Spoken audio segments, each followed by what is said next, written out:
Hey guys, welcome back.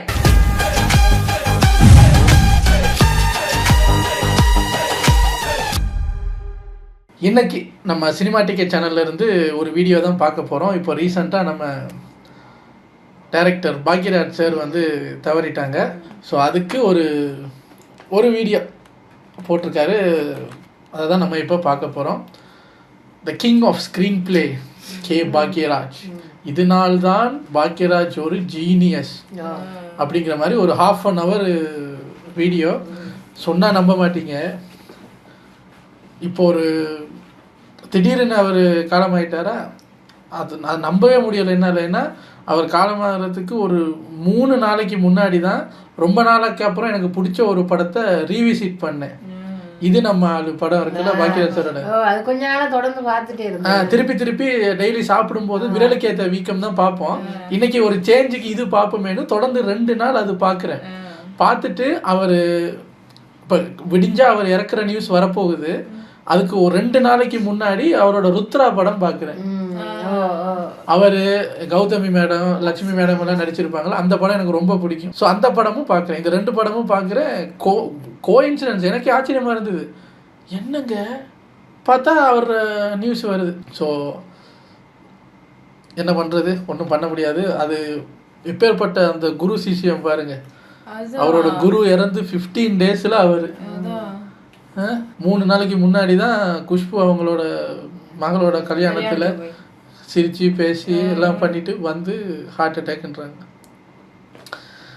எப்பா, நம்ம இந்த வீடியோவை பார்க்கலாம். இது ஒரு 30 minutes வீடியோங்கிறதுனால டக்குன்னு பார்த்துட்டு ரெடி.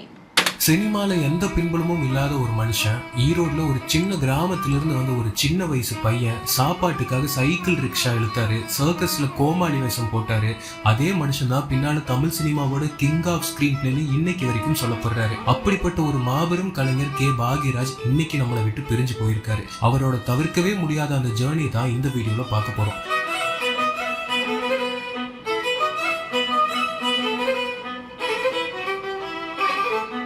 ஜனவரி 7, 1953 ஈரோடுல ஒரு சாதாரண குடும்பத்துல பிறந்தவர் தான் நம்ம பாக்யராஜ். அந்த காலத்துல PUC வரைக்கும் படிச்சுட்டு கோயம்புத்தூர்ல காலேஜ்ல சேர்ந்து பாதியிலேயே டிராப் அவுட் ஆனாரு. ஆரம்ப காலம் அவருக்கு அவ்வளவு சாதாரணமா இல்ல. காலேஜ் படிப்பை பாதியில விட்ட பாக்யராஜ் ஹைதராபாத் போனாரு. அங்க ஹோட்டல்ல வெயிட்ரா சில காலம். இன்னைக்கு இந்திய சினிமாவே கொண்டாடுற இவர் அன்னைக்கு தன்னோட பசிய ஆத்த அங்கிருந்த சர்க்கஸ்ல கோமாளி வேஷம் போட்டாரு. என்னதான் தன்னோட வறுமையை போக்க அத்தனை வேலைகள் எல்லாம் செஞ்சாலும் அவரோட சினிமா காதல் அவரை சென்னைக்கு கூட்டிட்டு வந்துச்சு. சென்னைக்கு வந்ததும் அப்போ ஜி ராமகிருஷ்ணன்கிற டைரக்டர் கிட்ட அசிஸ்டண்டா சேர்ந்தாரு. ஆனா அந்த படம் ஷூட்டிங்லயே டிராப் ஆயிடுச்சு. ஆனா எப்படியாவது இந்த சினிமாக்குள்ள போயிடணும்னு அப்போ இருந்த தயாரிப்பாளர் தூயவன் வீட்டுல டெய்லியும் நின்னாரு.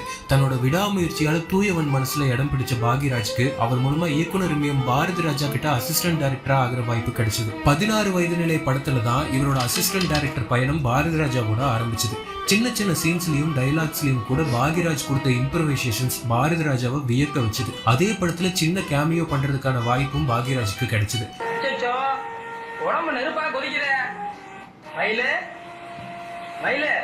பாக்யராஜ் ஸ்பான்டேனியஸா டைலாக் சொல்றதும் சீன்ஸ் எழுதுற திறமையும் பார்த்து பாரதி ராஜா அவரோட அடுத்தடுத்த படங்களான கிழக்கே போகும் ரயில், டிக் டிக் டிக் படங்களுக்கு ஸ்கிரிப்ட்ல கூட ஒர்க் பண்ற வாய்ப்பே கொடுத்தாரு.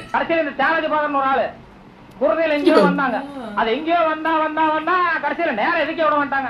இது என்ன அர்த்தம்? காசு கொடுத்து போட்டு குருதை மேல ஓட்ட வரணும் எந்திரிச்சிட்டாங்க. கேட்கவே வேணாம். இன்னைக்கு வரைக்கும் தமிழ் சினிமாவோட மிக முக்கியமான படங்கள்ல இந்த 2 படங்களுமே இருக்கு. அதுக்கு பாக்யராஜோட ஸ்கிரீன் ரேட்டிங்கும் one of the main reason. மற்றவங்களுக்காக போலித்தனமா வாழறதை விட தனக்காக மனசாட்சிப்படி வாழறதுதான் நல்லது.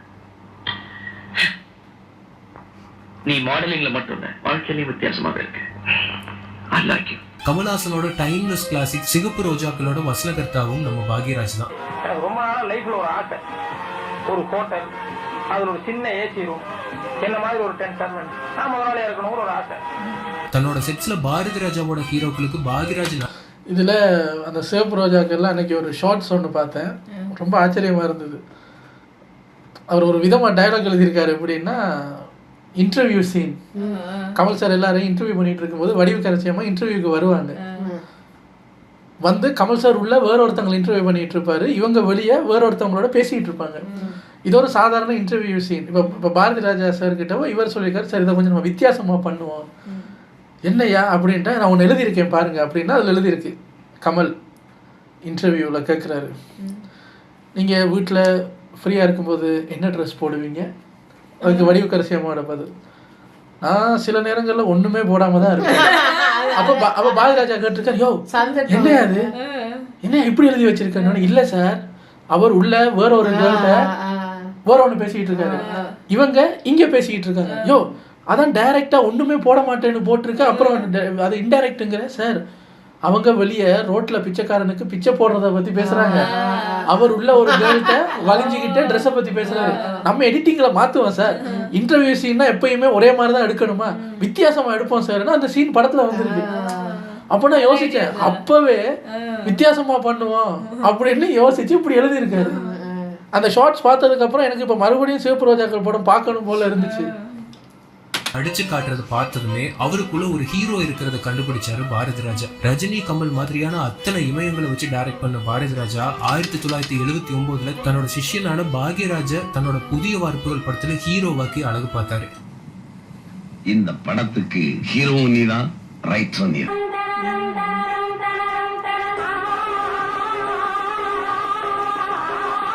பாக்யராஜ்ங்கிற ஒரு கலைஞன் ஆன் ஸ்கிரீன்ல ஒரு படம் முழுக்க வந்து முதல் படத்திலேயே புதிய வார்ப்புகள் மூலமா மக்கள் மனசுல இடமும் பிடிச்சாரு. ஹீரோ மட்டும் இல்லாம இதே படத்துக்கு ஸ்கிரீன் பிளேவும் பாக்யராஜ் தான். இந்த ஹீரோக்கு இதுதான் முதல் படம்னு யாராலையுமே நம்ப முடியாது. அப்படி ஒரு யதார்த்தமான பெர்ஃபார்மன்ஸ் இந்த படத்துல பாக்யராஜ் கொடுத்திருப்பாரு. புத்தகம் படிக்கிற பழக்கம் தான். இப்ப நான் உன்னை எதுக்காக வரைச்சேன்னா தெரியுமா? நீங்க வாங்க சொன்னீங்க, நான் வந்தேன். வில்லனா அறிமுகமாகி பின்னாடி ஹீரோவானவங்க மத்தியில ஹீரோவா அறிமுகமான பாக்யராஜ் அடுத்த சில மாசங்கள்லயே வில்லனா கன்னி பருவத்திலேங்கிற படத்துல வந்து மிரட்டி விட்டாரு. இந்த படத்துக்கும் ஸ்கிரீன்ல பாக்யராஜ் தான்.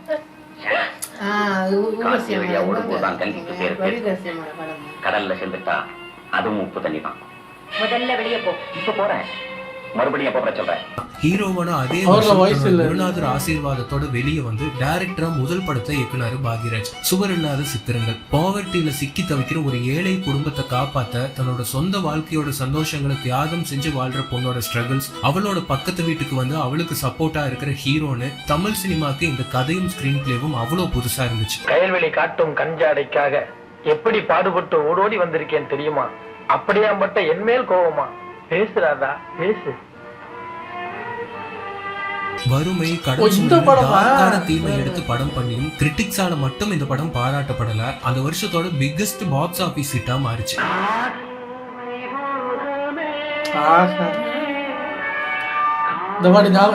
அடுத்தடுத்து ஹீரோவா அவர் நடிச்ச நிறைய படங்களுக்கும் பாக்யராஜே ஸ்கிரீன் பிளே பண்ணாரு. சினிமால ஃபைட் பண்ற யதார்த்தத்தை தாண்டின ஹீரோக்கள் மத்தியில நம்மள ஒரு பையன்கிற இமேஜ்ல மக்கள் மனசுல நீங்காத இடம் பிடிக்க ஆரம்பிச்சாரு பாக்யராஜ். ஸ்கிரீன் பிளேல இவர் தொட்ட ஒவ்வொரு படமும் தமிழ் சினிமாவுக்கு புதுமையான கதைகளா இருந்துச்சு. ஒரே நேரத்துல 2 கல்யாணம் பண்ணி அதை சமாளிக்க அவர் படுற பாட்டை காட்டின பாமா ருக்மணி எல்லாம் தியேட்டர்களை திருவிழா கோலம். அன்னைக்கு ஒருத்தர் போட்டிருந்தார் ஒரு கமெண்ட் ஒன்று, நான் பார்த்துட்டு யோசிச்சு பார்த்தேன், ஆமா இல்லை அப்படின்னு. பெரிய heroes Vijayakanth sir, Kamal sir, Rajini sir மாதிரி பெரிய ஹீரோஸ் எல்லாம் நாட்டை காப்பாற்றுறேன், மக்களை காப்பாற்றுறேன் அப்படின்னு வரும்போது எனக்கு ஏன் பிரச்சனை தான் சார் முக்கியம் அப்படின்னு ஒரு ஹீரோ வந்தார். அவர் நாட்டையும் காப்பாற்றலை, மக்களையும் காப்பாற்றலை, அவரோட பிரச்சனையிலேருந்து அவரை காப்பாற்றிக்கிற மாதிரி படங்களாக பண்ணார். யதார்த்தமா நான் அந்த நாட்டை காப்பாற்றுறேன், தீவிரவாதிங்க கிட்ட இருந்து நாட்டை காப்பாற்றுறேன் அப்படியெல்லாம் அவர் வரல. நான் யோசிச்சு பார்த்தேன், ஆமாம் அவரோட பெரும்பாலுமான படங்கள் அப்படித்தான் இருக்கும். அவருக்கு தான் பிரச்சனை இருக்கும், அதுல இருந்து அவரை காப்பாற்றிக்குவாரு. பகல் பொழுதுல மாமா ஆற்றுக்கு போயிடு, ராத்திரி பொழுதுல ருக்மிணி ஆற்றுக்கு போயிடு. எப்படி வேற வேற வெட்டிக்கே போவனாங்கயா? சினிமாக்குள்ள காலடி எடுத்து வச்சு தன்னோட திறமையை மட்டும் நம்பி ஷார்ட் பீரியட்ல தமிழ் சினிமாவோட முக்கியமான டைரக்டரா மாறின பாக்யராஜோட அடுத்த அவதாரம் ஆடியன்ஸை மட்டும் இல்ல சினிமாக்குள்ள இருக்கிறவங்களையே அதிர வச்சது. 1980 வந்து ஒரு கை ஓசைங்கிற படத்துல கதை, திரைக்கதை, வசனம், இயக்கம், தயாரிப்புன்னு அத்தனையும் அவரே ஹீரோவாகவும் நடிச்சாரு. இந்த படத்துல வாய் பேச முடியாதவங்க நடிச்சிருப்பாரு. தண்ணி இல்லாத கிணத்துல கல்ல கட்டிட்டு குதிச்சீங்க. இப்ப சொல்லுங்க, நீங்களும் வாசும் ஒண்ணுன்னு நான் சொன்னது சரிதானே? டைரக்டர் பாக்யராஜ்க்கு மிகப்பெரிய பிரேக் கொடுத்தது மௌன கீதங்கள். கல்யாணத்துக்கு அப்புறம் வர ஒரு எக்ஸ்ட்ரா மேரிட்டல் அஃபேர்னால பிரிஞ்சு போற ஒரு ஹஸ்பண்ட் அண்ட் ஒய்ஃப் பல வருஷத்துக்கு அப்புறம் திடீர்னு மீட் பண்றாங்க. அதுக்கப்புறம் அவங்க வாழ்க்கையில நடக்கிற திருப்பங்கள் தான் இந்த படத்தோட கதை. அவளை ஒருத்தன் தொட்டிருந்தா அவனை எரிஞ்சிருப்பான், அவளை எரிஞ்சிருப்பான்.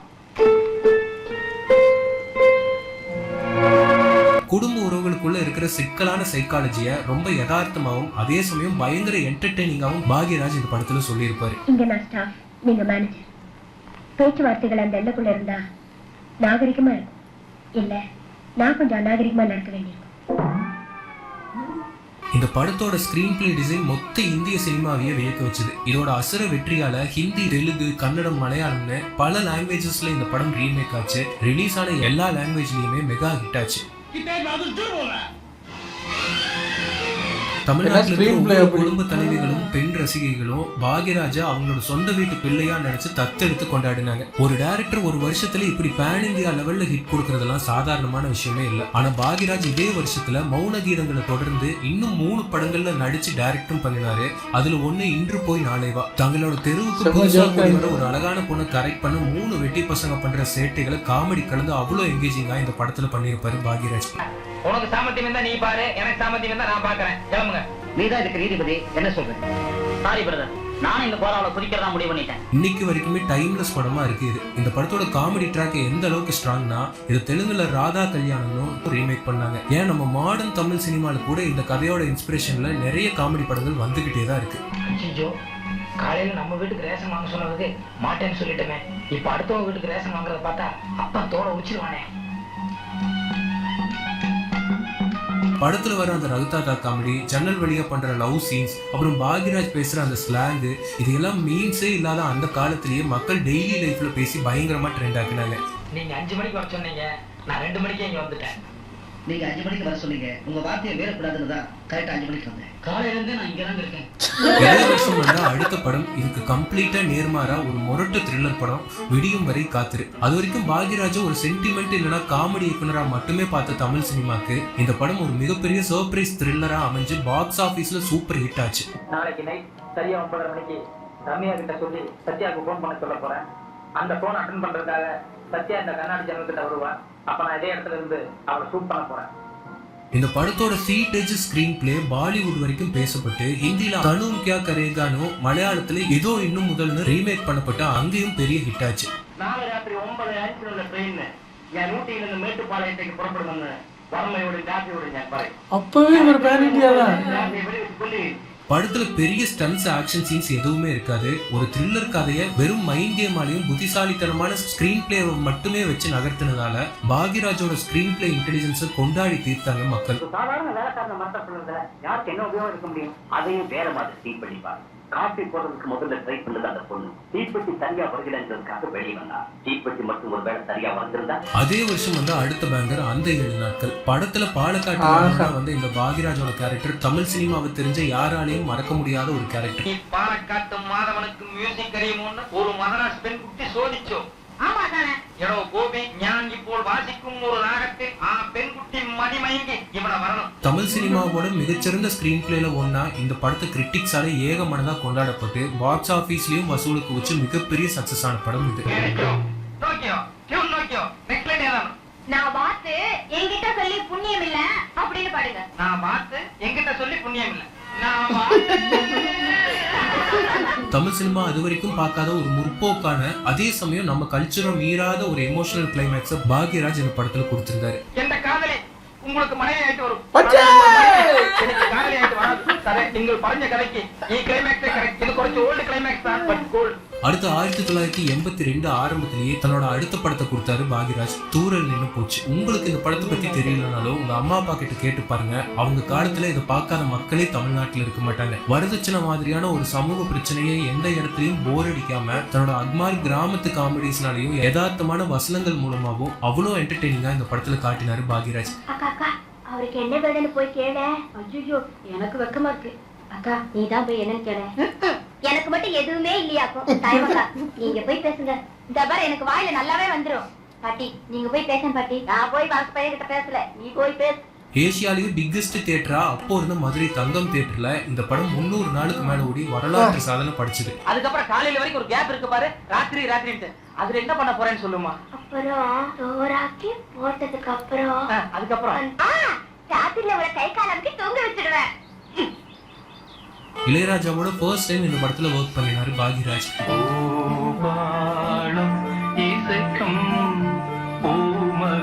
இந்த படத்தோட சாங்ஸ் எல்லாம் இன்னைக்கும் காலம் கடந்து எல்லாரோட பிளேலிஸ்ட்லயும் ரூல் பண்ணிட்டு இருக்கு.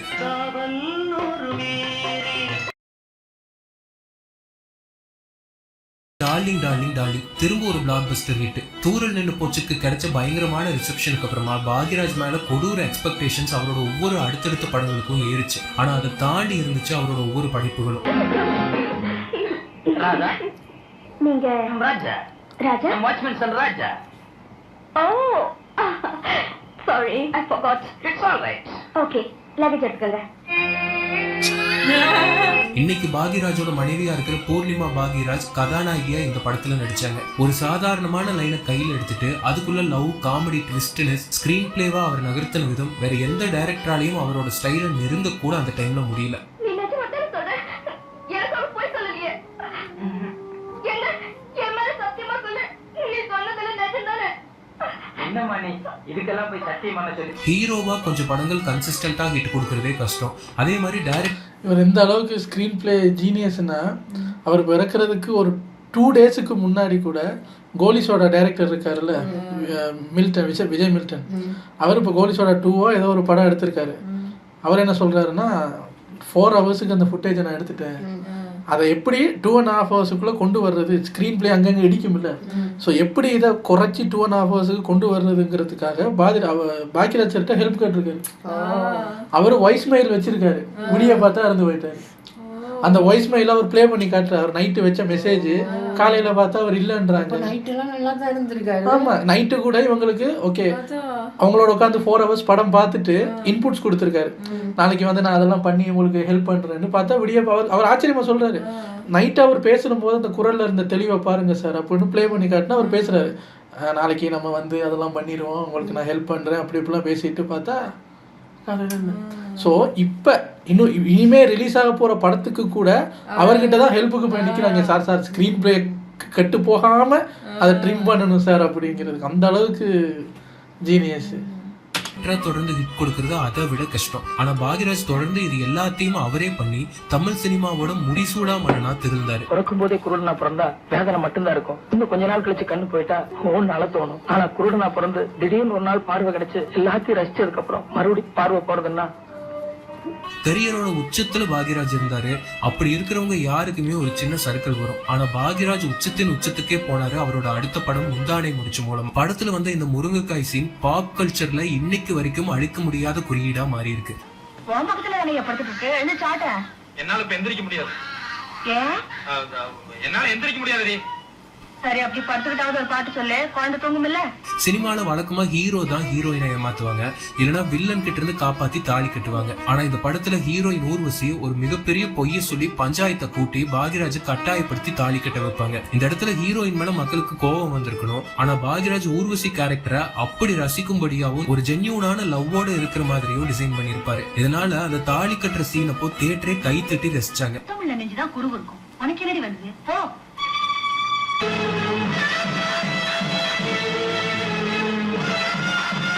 இந்த சீனெல்லாம் அப்ப பெருசா பேசுனாங்க தான், இந்த குழந்தையை தாண்டுறது. இந்த மாதிரி எதிர்மறையான ஒரு ஒன்லைனை எடுத்துட்டு அதை மக்கள் ரசிக்கும்படியா ஒரு அலாதியான காமெடி சென்டிமெண்டோட பாக்யராஜ் கையாண்ட விதம் இந்திய சினிமாவையே வியக்க வச்சது. இந்திய சினிமாவோட லெஜெண்ட்னு சொல்லலாம். அப்படிப்பட்ட ஊர்வசியா இந்த படத்து மூலமா தான் பாக்யராஜ் அறிமுகப்படுத்தினாரு. வீட்டுக்கு போய் எங்க அப்பா கிட்ட ஒரு வாக்கு சொல்லிட்டு வந்துட்டுமா. வைத்தியமார் ரோடு பூரா ஓடிட்டு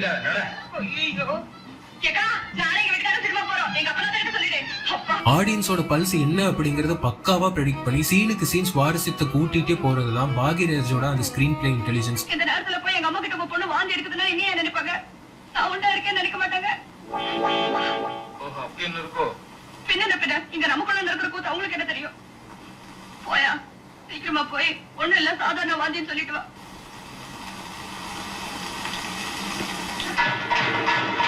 திரிலோக் சந்தர், எஸ்பி முத்துராமன் மாதிரி இமயங்களை மட்டுமே வச்சு படம் பண்ணிட்டு இருந்த ஏவிஎம் ப்ரொடக்ஷன்ஸ் முதல்ல ஒரு சின்ன பையன் பாக்யராஜை நம்பி இந்த படத்தை பண்ணினாங்க. தமிழ் சினிமா வரலாற்றுல அது வரைக்கும் இருந்த பல சாதனையை இந்த படம் முறியடிச்சது.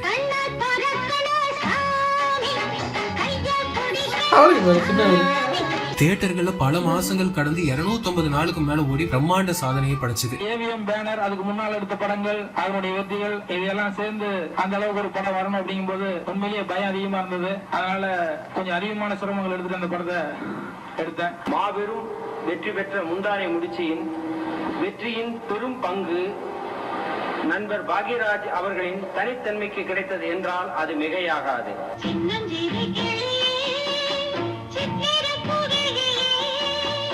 இந்த படத்தோட வெற்றி விழால அப்போ முதலமைச்சரா இருந்த எம்ஜிஆர் கலந்துகிட்டு தன்னோட கலை வாரிசா பாக்யராஜ் சொன்னது அவரோட வாழ்க்கையில மிக முக்கியமான ஒரு தருணமா இருந்துச்சு. எம்ஜிஆரை இன்ஸ்பயர் பண்ணி தான் பாக்யராஜ் சினிமாவுக்கே வந்தாரு. அவர் வாயில வந்த அந்த வார்த்தை அவர் சினிமால மேலும் மேலும் ஒரு உச்சத்துக்கு கொண்டு போச்சு. ஆனால் இதை சொல்லப்பட்டிருக்கும் விதம்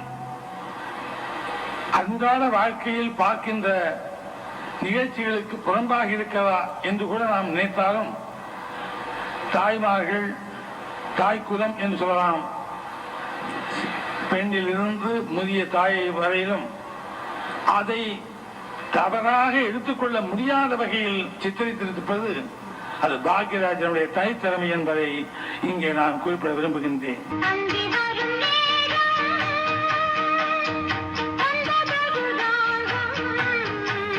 இப்படிப்பட்ட ஒரு இண்டஸ்ட்ரி கிட்ட கொடுத்த பாக்யராஜுக்கு அவரோட அடுத்த படமான தாவணி கனவுகள் மூலமா அவரோட பெரிய கனவு சாத்தியமாச்சு. தன்னோட குருநாதரான பாரதி ராஜாவையும் அவர் சின்ன வயசுல இருந்து வியந்து பார்த்த நடிகர் திலகத்தையும் பாக்யராஜ் டைரக்ஷன்ல நடிக்க வச்சு அழகு பார்த்தாரு. என்னம்மா நிறுத்தி காலங்காத்தா சுத்தி வளைக்குது? இந்த படத்துக்கு ஹீரோ நீதான், ரைட்டர் நீதான்.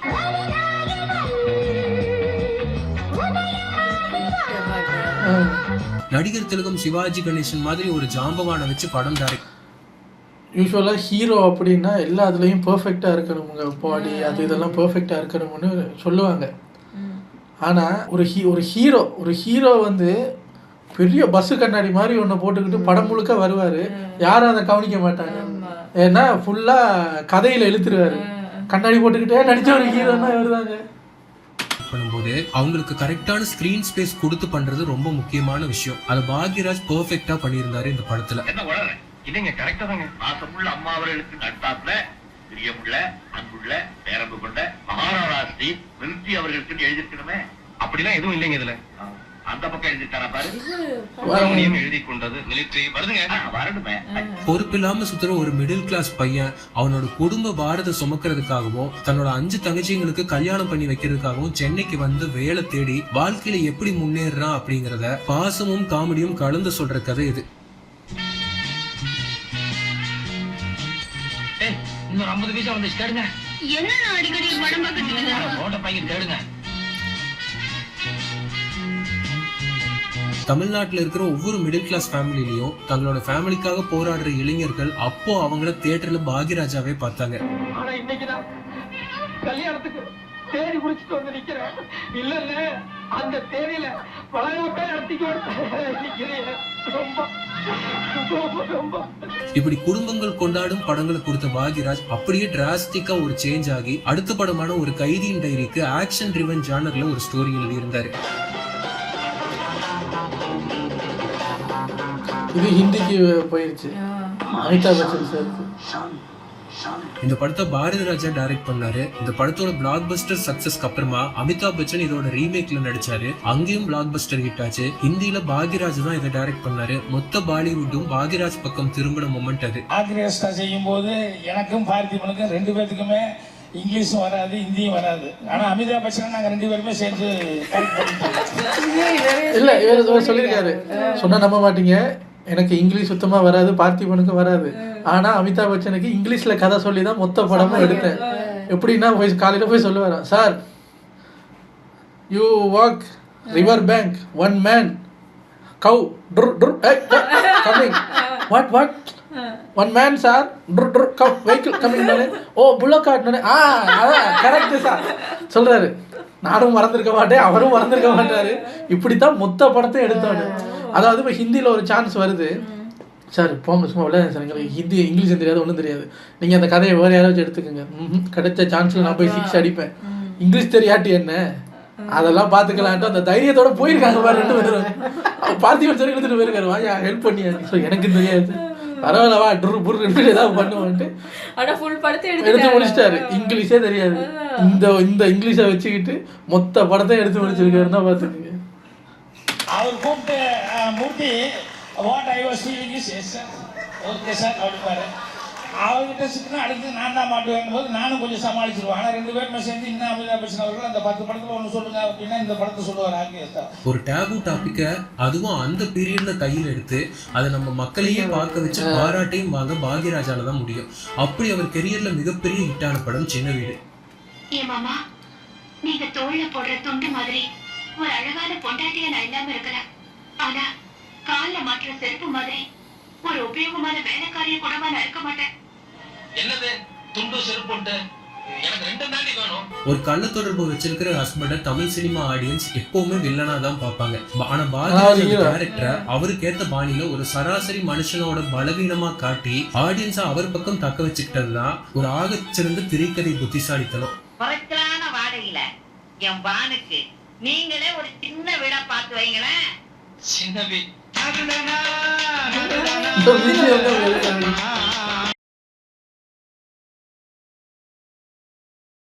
அக்கா கல்பனாவை இந்த படத்து மூலமா அறிமுகப்படுத்தினாரு. ஒரு புருஷன்காரன் தான் பொண்டாட்டி மேல ஆசைப்பட்டு போலாம், இல்ல தன்னோட ஆசையை தீர்த்துக்க போலாம். இது ரெண்டும் இல்லாம அனுதாபத்துல வந்தேங்கிறீங்களே, இதை விட கொடுமை ஒரு பொண்ணுக்கு வேற என்ன மாமா இருக்க முடியும்? இதுக்கு பேர் தான் புனிதமான தாம்பத்தியமா இல்ல தியாகமா? ஓஹோ, தியாகம் இல்லையோ. தொடர்ந்து எங்க சின்ன ராசா மாதிரி அவரோட படங்களுக்கு மட்டும் இல்லாம சாட்டை இல்லாத பம்பரம், பொண்ணு பார்க்க போறேன் மாதிரி படங்களுக்கு இவரோட ஸ்கிரீன் பிளே ரொம்பவே தேவைப்பட்டுச்சு. இசைஞானி இளையராஜாவோட மியூசிக் இல்லாம அந்த பீரியட்ல ஒரு படத்தை ஹிட் பண்ண முடியாதுங்கிற பேச்சு அடிபட்டுச்சு. செஞ்சுட்டா போச்சுன்னு மியூசிக் டைரக்ஷனையும் கையில் எடுத்தாரு பாக்யராஜ்.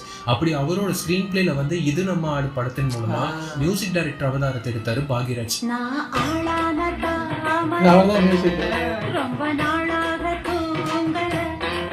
ஒரு நாள் பாக்யராஜ் ஃபோன் பண்ணி, நான் மியூசிக் டைரக்டராக இருக்கிறேன், நீங்கள் பாட்டு எழுதணும்னா. இது என்னடா விபரீதமாக இருக்கேன்னு போனேன்.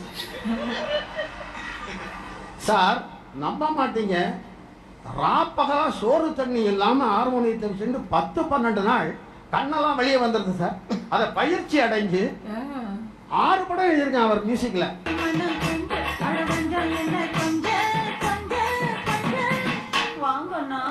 இதுல வேணும்னே ஃபுல் கர்நாடக சங்கீதத்துல ஒரு பாட்டை கம்போஸ் பண்ணினாரு. அதுல இப்படி ஒரு வரியும் இருந்துச்சு.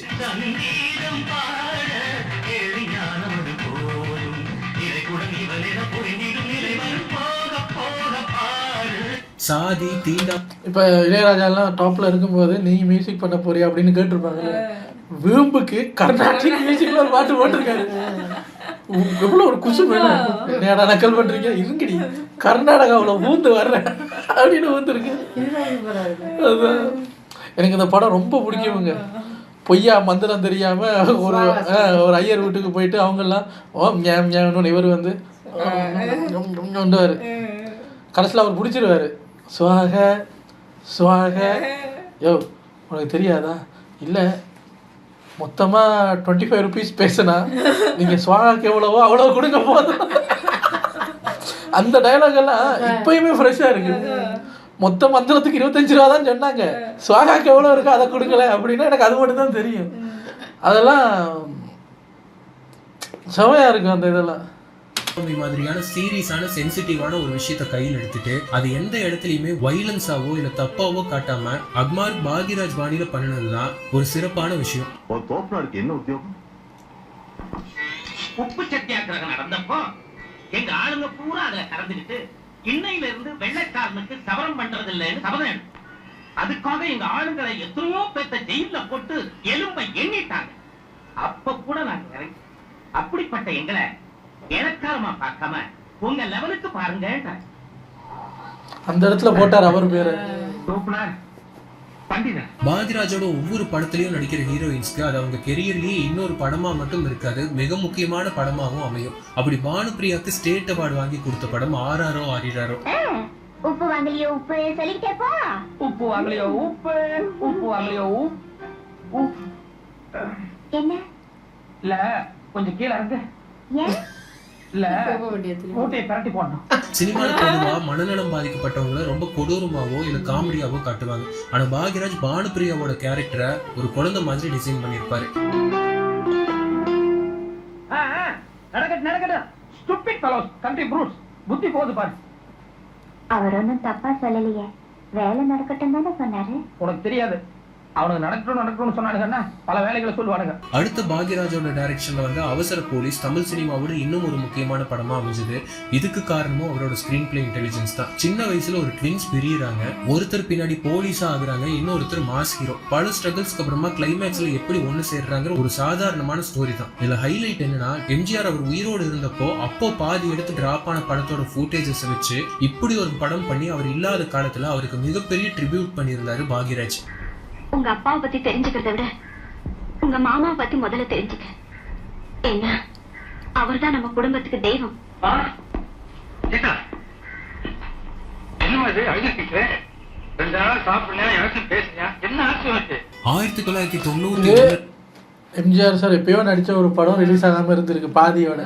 அதை ரொம்ப வருஷத்துக்கு அப்புறம் அந்த ஃபுட்டேஜ் எடுத்துட்டு வந்து உங்க மாமாவோட கதையை கேளு அப்படின்னும் போது ஃபிளாஷ்பேக்கு அந்த ஃபுட்டேஜை யூஸ் பண்ணியிருக்காரு. ஸோ அந்த படத்துல வந்த ஃபுட்டேஜ் அவங்க பேசின டயலாக் இந்த கதைக்கு மேட்ச் ஆகணும், அந்த அளவுக்கு இவர் எழுதி வச்சு அதை சக்சஸ் பண்ணியிருக்காரு.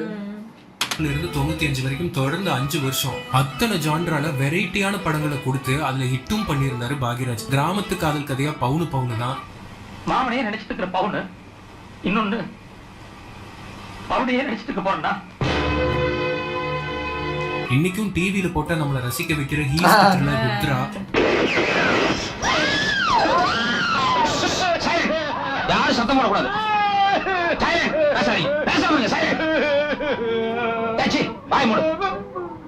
பொம்பளையிலே பேசாம இருக்காங்க.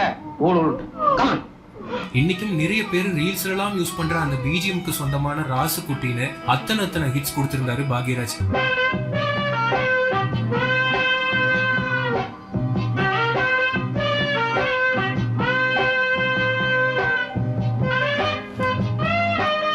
அடுத்து வீட்டுல விசேஷங்க. எப்பவுமே ஒரு குறும்புத்தனமான டைலாக்ஸ்னாலையும் காமெடி சீன்ஸ்னாலையும் ரசிக்க வைக்கிற பாக்யராஜ் இதுல ரொம்ப மெச்சூர்டான ஒரு அமைதியான பாசமான ஒரு அப்பாவா ஹஸ்பண்டா நடிச்சிருப்பாரு. முக்கியமா படத்தோட கிளைமேக்ஸ்ல அவர் பண்ணின அந்த டெடிகேஷன் மக்கள் மத்தியில மிகப்பெரிய ஒரு மரியாதையை தேடி கொடுத்துச்சு.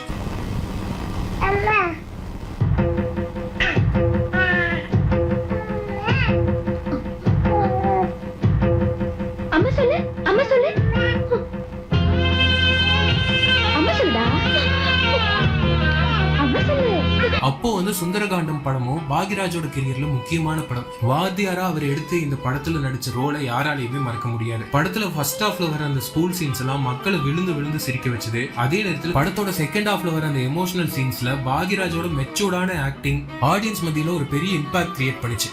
முதல் ஏய் எந்திரி, என்ன பண்ணிட்டு இருக்க கிளாஸ்ல? நான் என்ன பண்ணேன் சார்? என்ன பண்ணேன்னு பார்த்தனால தான் கேக்குறேன். என்னமோ தெரியல, இவருக்கு என்ன கண்டாலே பிடிக்கிறது இல்ல. தொடர்ந்து அவர் டைரக்ட் பண்ணி மீனாவோட நடிச்ச ஒரு ஊர்ல ஒரு ராஜகுமாரி படமும் வித்தியாசமான ஸ்கிரீன் பிளேக்காக கிரிட்டிக்ஸால நிறைய செலிப்ரேட் பண்ணப்பட்ட படம். புரியாம பேசாத லட்சுமி, நீயும் பிளாட்ஃபாரம் நானும் பிளாட்ஃபாரம், நம்ம 2 பேரும் கல்யாணம் பண்ணிட்டு என்ன பண்றது? நான் எப்படி ஒரு ராஜகுமாரிக்கு ஆசைப்படுறனோ அந்த மாதிரி நீயும் ஒரு ராஜகுமாரனுக்கு ஆசைப்படு, அப்பதான் உன் வாழ்க்கை சந்தோஷமா இருக்கும். இதுக்கப்புறம் டைரக்ஷன்ல கம்மியா கான்சென்ட்ரேட் பண்ண ஆரம்பிச்சாரு. ஆனா நிறைய படங்களுக்கு கதை எழுதினாரு. 2003 கேப்டன் வச்சு பாக்யராஜ் டைரக்ட் பண்ண படம் பாக்யராஜுக்கு மட்டும் இல்ல, கேப்டன், சௌந்தர்யான்னு எல்லாருக்குமே முக்கியமான படமா அவங்க கெரியர்ல அமைஞ்சது.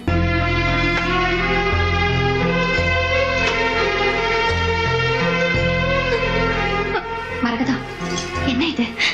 எல்லாரும் வேடிக்கை பார்த்துட்டு இருக்காங்க. பாக்யராஜோட படங்கள் மக்கள் மத்தியில இவ்வளவு பெரிய தாக்கத்தை ஏற்படுத்துறதுக்கு இன்னும் ஒரு பெரிய காரணம் அவர் எழுதின டயலாக்ஸ் தான். மிகப்பெரிய தத்துவங்கள், பெரியாரோட கொள்கைகளை எல்லாம் தன்னோட காமெடி வசனங்கள் மூலமா மக்கள் மத்தியில ஈஸியா கொண்டு போய் புகுத்தினாரு. ஞான சம்பந்தர்னு ஒருத்தர் இருந்தாரு.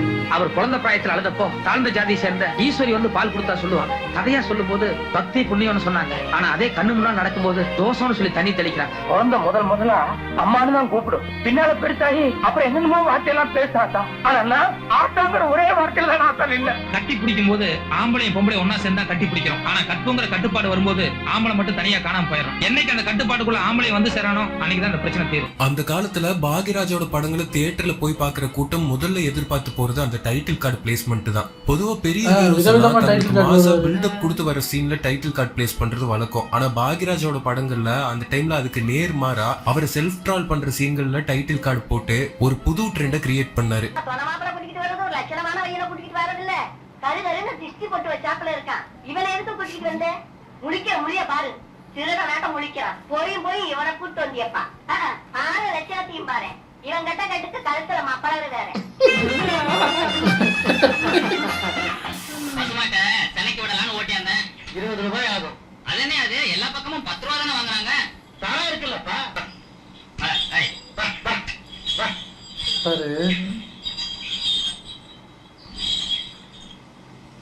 வரதட்சணை வாங்குறதுக்கு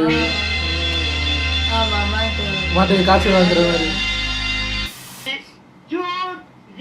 ஒழிஞ்சிக்க வந்துடாத ஒழிஞ்சிக்க. எங்க எங்க இருக்கீங்க? சுதே சுதே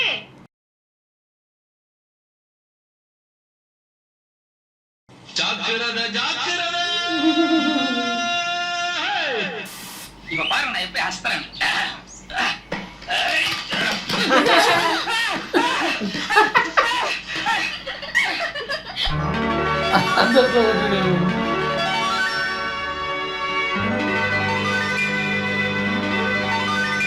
வயசானாலும் ஹீரோவா தான் நடிப்பேன்னு ஒத்த கால நிக்கிற ஹீரோஸ்க்கு மத்தியில இத்தனை சாதனைகளை பண்ண பாக்யராஜ் சப்போர்ட்டிங் ரோல்ஸை கையில எடுத்துட்டு அவர் நடிச்ச எல்லா கேரக்டர்ஸும் அடுத்தடுத்த தலைமுறைகளோட மனசுல நிக்கிற மாதிரி அமைஞ்சது. சின்ன வயசுல இருந்து நீ காரத்தை சாப்பிட்டு பழக்கக்குள்ளே இப்படி ஒரு காரத்தை உன்னால எப்ப சாப்பிட முடியுது? 500 கோடி இருக்குதுன்னு ஏகா சொன்ன நெசம் தானே? 500 கோடி ஏன் யாகா? நீ இந்தியாவில் இருக்கிற 500 கோடிகளை மட்டும்தான் சொன்னையா?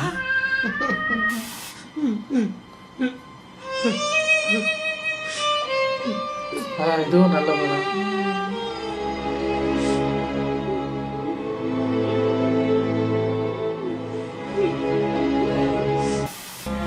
பெத்தவன் ஏன் வைராக்கியத்தை விட வாழ்க்கை பூரா நிரந்தரமாகவும் கூடுதலாகவும் வர்ற சம்பளத்தை விட இந்த செம்மண் புழுதியில சிரமப்பட்டுக்கிட்டு சின்னஞ்சிறுசுகளை கரையத்துன்னு நினைக்கிறிய உன் பரந்த மனசுக்கு முன்னால சர்க்கார் உத்தியோகம் தூசுட. பெத்த அப்பா என்ன மதிக்கலங்கிற ஒரு கோபத்தோடு தான் இருந்தாலும் தோளுக்கு மேல வளர்ந்தவனி உன்னை நான் மதிச்சிருக்கணும். தப்பு பண்ணிட்ட மன்னிச்சுவா. பாக்யராஜுக்கு ஆரம்பத்துல இருந்தே எத்தனையோ ஆப்பர்ச்சுனிட்டிஸ் வந்தும் டப்பிங் படங்களுக்கு டைலாக்ஸ் எழுதுறதை தவிர்த்துட்டே வந்தாரு. ஆனா சிரஞ்சீவி ரொம்ப கேட்டுக்கிட்டதுக்காக அவங்களோட மகதீரா படத்தோட தமிழ் வெர்ஷனுக்கு பாக்யராஜ் டைலாக்ஸ் எழுதி இருந்தாரு. மகதீரா படத்தோட தமிழ் வெர்ஷன் வெற்றிக்கு பெரிய காரணம் இது பல பேருக்கு தெரியாதுல்ல. அந்த மகதீரா படம் இருக்குல்ல, அவரோட மகன் நடிச்சது, அதுக்கு தமிழ்ல டயலாக் எழுதுனது இவர்தான். அமைஞ்சது பாக்யராஜோட அந்த டைலாக்ஸ் தான். மன்னருக்காக என் பிராணனையும் அர்ப்பணிப்பேன், ராஜ்யத்திற்காக பிராணமே தரும் வீரனே, உன் மானசீக காதலும் தான். 90ஸ்ல பாக்யாங்கிற ஒரு வீக்லி மேகசின் மூலமா தான் சினிமால மட்டும் இல்ல ஒரு சிறந்த பத்திரிகையாளர் எழுத்தாளர்ங்கிறத நிரூபிச்சாரு. இந்த மேகசின் விகடன் குமுதன் ரேஞ்சுக்கு மக்கள் மத்தியில அப்போ ரொம்ப பிரபலமாச்சு. தொடர்ந்து ரியாலிட்டி ஷோ ஜட்ஜுன்னு ஆல்வேஸ் லைம் லைட்ல இருந்த ஒரு லெஜெண்ட் நம்ம பாக்யராஜ். நான் ஒரு 2 நிமிஷம் ஐயோ அப்படியே ஒரு ரியாக்ஷன் கொடுப்பான் பாரு. ஏன்னா அவனுக்கு அவன் வெளியே போன விளையாடணுங்கிறதா இருக்கும் ஒழிய. இவரோட சினிமா வரலாறு இவரோட நிக்கல. Parthiban, Pandiarajan, director V Sekhar, lyricist Pa Vijay, ஏன் இந்த ஜெனரேஷன்ல இருக்கிற ராஜு வரைக்கும் இந்த மாதிரியான நிறைய பேர் இவர்கிட்ட அசிஸ்டண்டா இருந்து வந்தவங்க தான். இத்தனை சாதனைகளுக்கு அப்புறம் இந்த வருஷம் ஜான்வரியில சினிமால மிகப்பெரிய ஒரு கம்பேக் டைரக்ஷன் மூலமா ஒரு படமாவும் வெப் சீரிஸாவும் கொடுக்க பிளான் பண்ணியிருந்தாரு பாக்யராஜ். ஆனா காலம் அதுக்கு கை கொடுக்கல. இன்னும் பல சாதனைகளை செய்ய காத்துக்கிட்டு இருந்த ஸ்கிரீன் பிளே லெஜெண்ட் பாக்யராஜுக்கு மரணம்ங்கிற ஒரு அதிர்ச்சி எதிர்பாராத விதமா வந்து நம்ம எல்லார்கிட்டையும் இருந்து பிரிச்சு விட்டுருச்சு. இவர் நம்மளை விட்டு போனாலும் இவரோட படைப்புகள் இன்னும் 100-200 வருஷங்களுக்கு கடந்தும் பொக்கிஷமா இருக்குங்கிறதுல எந்த சந்தேகமும் இல்லை. கிளைமேக்ஸ் சீரியஸா சொல்லக்கூடாது, கொஞ்சம் சீரியஸா, கொஞ்சம் ஹியூமன் கலந்து சீரியஸ் சொல்லணும். அப்பதான் கிளைமேக்ஸ் எழுதணும். அதை அவங்ககிட்ட தான் நான் கற்றுக்கிட்டேன். அவங்க என்கிட்ட கற்றுக்கிட்டது 1000 பாக்யராஜ். அவங்க நாங்கள் திருப்பி என்னுடைய தம்பி பாக்யராஜ் அவர்கள் என்னையா எழுதுறேன் அப்படின்னா 2-3 நிமிஷத்துல மறுபடியும் காருக்குள்ள உட்காந்து எங்கேயோ போய் எடுத்து மறுபடியும் வேற ஒரு பேப்பர் வர நாம என்ன நினைச்சோமோ அதை திருப்பி கொண்டாடும். பாக்யராஜ் பேசும்போது சொன்னாரு, நம்ம இந்த படம் பண்ணும்போது சகலவல்ல அவங்க காட்டி மிரட்டிக்கிட்டே இருந்தாங்கன்னு. சரி, இப்ப என்ன மிரட்டிட்டு இருப்பாங்க முந்தானை முடிச்சு காட்டி காட்டி. அவனை விட ஸ்கிரீன் பிளே ரைட்டர் சவுத்தில் பார்த்ததே the king of screenplay in the late 80s and early 90s. எங்கள் மாதிரி ஃபில்ம் நீங்கள் வந்து ஒரு பெரிய இன்ஸ்பிரேஷன். திரைக்கதையில் மன்னர்கள் அப்படின்னு சொன்னால் சலீம் ஜாவேத். அதுக்கப்புறம் டெஃபினெட்லி அதுக்கு ஈக்குவலாக வந்து நான் பாக்யராஜ் அப்படின்னு சொல்கிறேன். என்னால் முடிஞ்சா என்னோட வாழ்க்கையில் இன்னொரு 10 வருஷம் எடுத்து எங்கள் அப்பாவுக்கு நான் கொடுக்கணும்னு நினைக்கிறேன். ஏன்னா இன்னொரு 10 வருஷத்துக்கோ இன்னும் எவ்வளோ வருஷத்துக்கோ இன்னும் நீங்கள் நிறைய சினிமா எடுக்கணும், இன்னும் நிறைய கதைகள் வந்து இந்த மக்கள்கிட்ட சொல்லணும். இப்போதான் ரீசெண்டாக இவரோட சினிமாவில் 50 வருஷத்தை செலிப்ரேட் பண்ணியிருக்காங்க. அப்பா அவர் பேசுனது தான் இது. நம்ம இந்த வீடியோ பார்த்ததுக்கப்புறம் தான் தெரியுது, நான் பாக்யராஜ் சாரோட படங்கள் அப்படின்னு பார்த்தது வந்து ரொம்ப குறைவாக இருக்குது. இதில் நான் சொல்லுற நிறைய படங்கள் நான் பார்க்கல. எல்லாமே பார்த்துருக்கேன். நான் பார்க்கல. அந்த சம்திங் அதெல்லாம் நம்ம பார்த்துருக்கோம். அது அவர் நடிச்சது. நான் சொல்றது அவரோட கிரியேஷன், அவரோட கிரியேஷன்ல வந்த படங்கள்ல வந்து இதுல அந்த தூரல் நின்று போச்சு, அதெல்லாம் நான் பார்த்துருக்கேன். ரொம்ப ஃபியூ மூவிஸ் தான் நான் பார்த்துருக்கேன். அதுவே எனக்கு ரொம்ப ரொம்ப பிடிக்கும். நல்லா இருக்கு. வேற படமெல்லாம் யூடியூப்ல இருக்கு, எடுத்து பார்க்கலாம். நான் அப்பப்போ ரிப்பீட் மோட்ல பார்க்கறது வந்து இந்த ஒரு ஊரில் ஒரு ராஜகுமாரி, ருத்ரா, இது நம்ம ஆளு, அவசர போலீஸ், இந்த மாதிரி முந்தான முடிச்சு, இந்த மாதிரி படங்கள் தான் நிறையா பார்த்துருக்கேன் நான். இவங்க ஒரு செட் ஆஃப் டைரக்டர்ஸ் இருக்காங்கல்ல, இவர் பாரதிராஜா சார், பாண்டியராஜ் சார், ஒரு விதமான டைரக்டர்ஸ் அவங்க. இவரை மாதிரி தான் பாண்டியராஜ் சார், அவரோட படங்களும் நல்ல காமெடியாக நல்லா இருக்கும். நல்லா இருந்தது இந்த வீடியோ. உங்களை அடுத்த வீடியோவில் வந்து சந்திக்கிறேன். பாய்.